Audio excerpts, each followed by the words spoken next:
I'm here in front of a Kava Sutra here on 10th Street, and I wanted to come and get a nice shell of kava like I usually do at least once a week. And I noticed, unfortunately to my dismay, it is closed. It is closed by the fascist Department of Health and Mental Hygiene. So we're going to find out what's happening. I mean, kava is one of the healthiest herbs you can drink. It's a great alternative to alcohol. I can tell you countless people in AA use kava as a social drink, and it doesn't have the negative effects of alcohol. So it's astounding or curious to me as to why the city of New York would ban it. So we're going to find out. And this is Scott Harney from Esoteric Guides and Esoteric Herbalism. So I have here with Rich Haskins. He's the general manager of Kava Sutra. We've interviewed him before here in New York City. So Rich, what's going on, man? I mean, I came to get my shell and you guys are closed. Yeah, I know. For right now, the health department is shutting us down.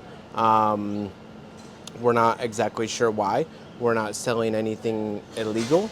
We're selling something that helps the community. We're selling something that helps with sobriety. We're not really sure what's happening. The city just doesn't want us to operate for some reason.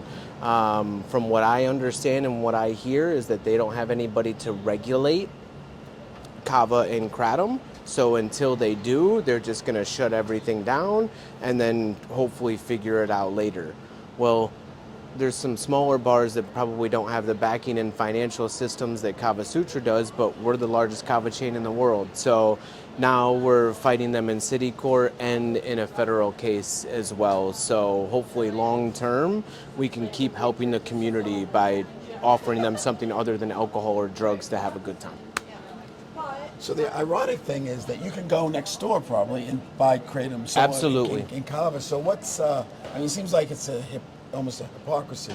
So what's going on? What is your analysis? I mean, our background and our cooperation with the city has been a little shaky in the past. So maybe they have it out for us for some reason or another. I'm not sure, but that is one of our arguments. Is you can go to 7-Eleven and get it. You can go to the smoke shop and get it. There's an illegal weed shop on every corner. I really we're kind of dumbfounded at what the reasoning is, especially yesterday, which would have been the 22nd of August, in city court, which is Oath, OATH, we won our case. So 1st Street is now wide open, while 10th Street is still closed. Same company, same product, same employees, different address. I mean, it doesn't make any sense because, I mean, you have you're doing a service to the community, especially the sober community. I mean, a lot of us, we don't drink, and friends are in Absolutely. Friends of Bill don't drink, and for social, they come here.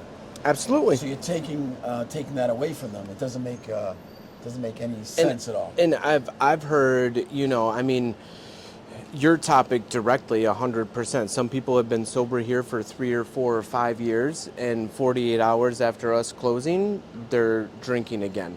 I've heard from several people on the street that they don't feel as safe out here at night because our crowd isn't out here to kind of look over the block, if you will. It also helps with anxiety and depression. So I've heard that people are, suffering from a little bit of that as well. And then, you talk about the financial aspect of things and the business, and now you're talking, lawyer fees and this and that and the third. You were talking hundreds of thousands of dollars just to sell a legal product. It's really it's mind-blowing. They just came in and closed this down. They said that you're not allowed to sell Kava or Kratom. We asked why. They said because it's not FDA approved, but that's not good enough. I mean, alcohol is not FDA approved either, but there's 10,000 bars in Manhattan. Right. So their case is, it's basically a case of the city doing whatever excuse my language, whatever the fuck they want to do. Right. And we have to abide by it. And most places are so small that they're scared and they kind of cower down a little bit. But my owners are, they're in it to win it and in it for the long run in a huge fight. Kava plays a central role in traditional ceremonies in the small island states in the South Pacific. Sharing kava reinforces social bonds and fosters a sense of community.